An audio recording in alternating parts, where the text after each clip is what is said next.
माँ, मैं बहुत थक गई हूँ घर संभालते संभालते। या मेरी थकान किसी को नजर नहीं आती। कुछ दिन आराम करना चाहती हूँ।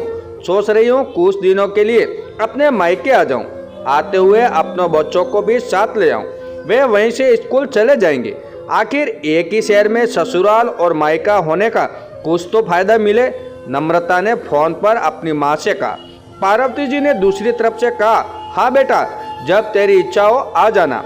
आखिर ये भी तो तेरा घर है। ठीक है माँ, तो मैं कल ही आ जाऊंगी। नम्रता खुश हो बोली।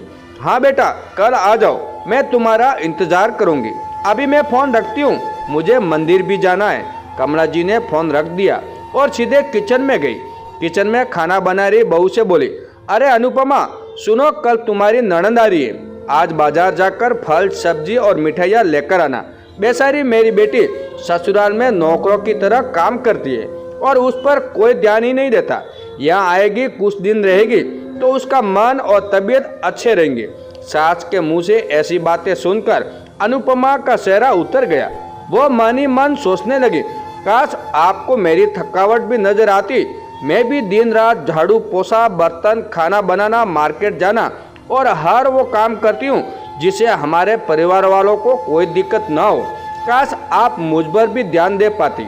आपकी बेटी तो जब मन में आता है तब यह आ जाती है, लेकिन मैं साल में एक बार ही अपनी माँ के पास जाती हूँ, तब भी आपको प्रॉब्लम होती है। मैं भी इंसान हूँ, मेरा भी मन है। मुझे भी लगता है अपने माँ के पास जाकर थोड़ा आराम करूँ, सुख दुख की दो चार बातें करो, अपना मन हल्का करो। भगवान, अब तुम ही कुछ करो ताकि मेरी सास की आंखें खुले और उसे मेरी थकावट भी नजर आए। शाम तक भगवान ने जैसे अनुपमा की सुन ली और उसकी ननद का फोन आया। ननद ने अपनी माँ से कहा कि उसकी सास ने उसे मायके आने के लिए मना कर दिया, इसलिए इस बार वो नहीं आ सकती। पार्वती जी बोली, ऐसे कैसे मना कर दिया? पहले तो कभी वो तुम्हें आने के लिए नहीं रोकती थी, इस बार भला क्या हो गया?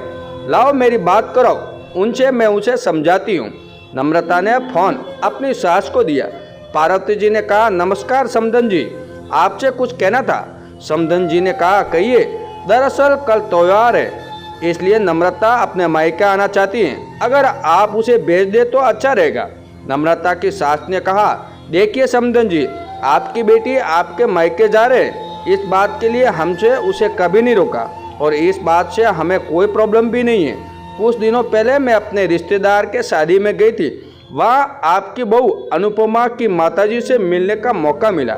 उनसे गपशप करने के दौरान उनकी बातों से पता चला कि अनुपमा को साल में एक ही बार अपने मायके जाने को मिलता है और वह भी बहुत कम समय के लिए। मुझे लगता है आपको पहले अनुपमा को उसके मायके भेज देना चाहिए और जब वो मायके होकर आ जाएगी तो मैं नम्रता को आपके पास भेज दूंगी।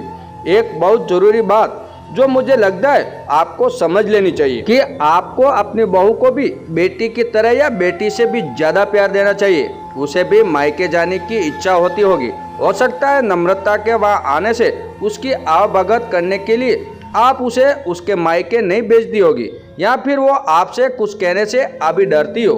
अगर आप उसको घर में ही कैद रखोगे तो एक दिन ऐसा आएगा जब वो आपके खिलाफ बोलने लगेगी, फिर वो आपकी सुनेगी भी नहीं और जब चाहे तब अपने मायके जाएगी। ऐसी परिस्थिति आए, इससे अच्छा है कि आप ही कुछ बदलाव अमल में ले आए जिससे आपका रिश्ता और रिश्ते की मिठास खराब ना हो।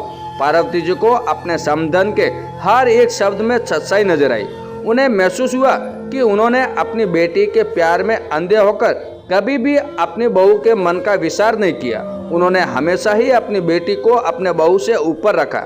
दूसरी तरफ नम्रता भी अपनी भाभी के बारे में हो रही इस बातचीत को सुन रही थी। उसे भी एहसास हुआ कि वो कभी भी अपनी भाभी के साथ ठीक से बात नहीं करती और जब जब वो अपने मायके जाती है तो भाभी थोड़ी उदास रहती है। पार्वती जी ने अपनी बहू को बुलाया और उसे कहा कि अनुपमा, कुछ दिनों के लिए नम्रता नहीं आने वाली, इसलिए पहले तुम अपने मायके होकर आओ। ये सुनते ही अनुपमा का चेहरा खिल गया, क्योंकि ये पहली बार था जब उसकी सास ने सामने से उसे अपने मायके जाने के लिए कहा था। अगले दिन अनुपमा अपने मायके गई और इस बार एक दो दिन नहीं, पूरे हफ्ते भर रहकर आई। अपने माँ बाप से, अपने रिश्तेदारों से मिलकर आई और जब वो लौट कर आई तो उसका चेहरा खिला हुआ था, उसकी आंखों में चमक रही थी। अनुपमा आने के बाद नम्रता भी अपने मायके आई और इस बार वो खुद सामने से अपनी भाभी से खुशी खुशी मिली और अच्छे से बात की। नम्रता ने अपनी माँ से बात करके उन्हें भी अच्छे से समझने में मदद की। वो कहीं ना कहीं अनुपमा के साथ गलत व्यवहार कर रहे थे। दूसरी तरफ अनुपमा अपने ससुराल वालों के बदले रवैया से बहुत खुश थी। अब वो खुशी खुशी सबका ध्यान रखती और हर काम प्यार से करती। वो ध्यान रखती कि कोई भी ऐसी बात या काम न करे जिससे घर में तनाव का माहौल पैदा हो। पार्वती जी अपनी बहू को खुद ही समय समय पर मायके भेज दिया करती।